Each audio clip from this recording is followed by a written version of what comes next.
620페이지 사라진 방들. 과거의 방들에 대해 무엇이 남아있는가? 방들은 미래가 있는가? 방들은 집 안에 있기 때문에 2배로 불확실하다. 슬프게도 집들은 곧 사라진다. 세월처럼 이라고 프루스트는 말한다. 어릴 때 난 여기서 잤어. 나는 다시 어렸을 때로 돌아간 것 같은 느낌이야 라고 외치는 류버비에게.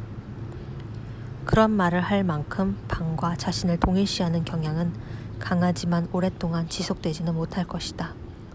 그 집은 팔렸고 그녀는 떠나야 할 것이다. 마지막 시선을 던진다. 난 이 집의 벽들, 천장을 여태껏 전혀 본 적이 없는 것 같아. 엄마는 이 방에서 왔다 갔다 하기를 좋아하셨어. 그녀는 방에서 나간다. 무대는 비어있다. 모든 문을 열쇠로 잠그는 소리가 들리고 자동차가 출발한다. 정적이 들이운다. 파괴된 집들, 파묻혀버린 방들, 무너진 삶들에 대한 비유다. 도시에는 인구의 중압감이 공간 점령에 강한 영향을 끼친다. 배치, 자질구레한 비품들, 물건들, 기능들에서 특히 개인적인 이 장소는 거주자가 떠남과 함께 필연적으로 와해된다. 뿐만 아니라 거주자가 남겨놓았던 것은 어떻게 할 것인가. 전쟁에서 살해당해 자콥이 죽은 후 그의 친구와 어머니는 그의 방에 들어가 보고 그가 살던 때 어지럽게 해놓은 것을 보고는 놀란다. 그는 모든 것을 있는 그대로 내버려 두었다. 그런데 그는 무슨 생각을 했을까? 그는 다시 돌아올 것이라고 생각했을까? 난 이것을 어떻게 해야 할 것인가? 라고 프랑데르 부인은 말한다. 그녀는 한 켤레의 신발을, 자콥의 낡은 신발을 내밀었다. 버려진 방을 정리하려면 거추장스러운 유산, 쓸데없이 남겨진 물건들을 버리는 것이 바람직하다. 괴로워하거나 고민스러워할 필요 없이. 부모님과 우리의 과거를 청산하지 않고 어떻게 부모님의 집을 비우겠는가? 라고 리디아 플렘은 자문한다. 서랍마다 들어있는 가장 개인적인 기념품들과 함께 침대 양쪽 면에 그대로 보존되었던 손대지 않은 그들의 침실에 노크도 없이 어떻게 들어가겠는가. 이전 거주자가 떠난 후 다른 거주자들이 그를 대신할 것이고 가구들을 옮겨놓고 곧바로 개종시계, 조개껍질, 자질구레한 장식품들이 놓여있는 벽난로를 없애고 칸막이를 제거하고 방을 다르게 바꿀 것이다. 그들은 유행하던 벽지들이 겹겹이 포개어 발라져 있는 것을 보고 얼마나 이상한 취향인가 라고 놀라거나 즐거워하면서 지나간 시간을 층층이 포개놓은 이 모양에 약간 감동하며 칠을 다시 할 것이고 벽지를 바꿀 것이다.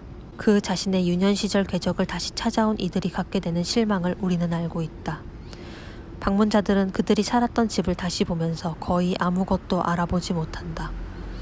더구나 그들이 잤던 방은 알아보기 더 힘들다.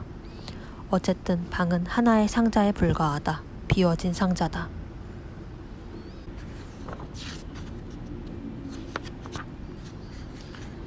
작가의 방들은 그들의 픽션 작품이나 자전적인 작품들에서 만날 수 있다.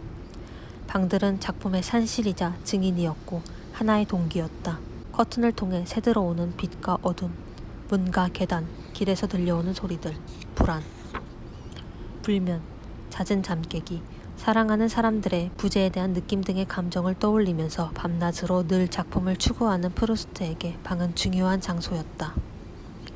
고고학자의 상상력으로 그가 쉬었던 약 200개의 방에 대한 정확한 목록을 시도했던 조르주 페레크에게 있어서 방은 거의 실존적이고 형이상학적인 장소였다. 되살아난 방의 공간은 가장 더덥고 가장 하찮은 추억들을 가장 본질적인 것으로 생생하게 만들고 다시 가져오고 활기를 불어넣는 것으로 충분하다. 하지만 그는 알고 있다. 내 공간들은 불안정하고 시간은 공간들을 손상시키고 파괴할 것이다. 이제 과거의 것과 흡사한 것은 아무것도 없을 것이고 내 추억들은 나를 저버릴 것이고 망각은 내 기억 속에 스며들 것이다.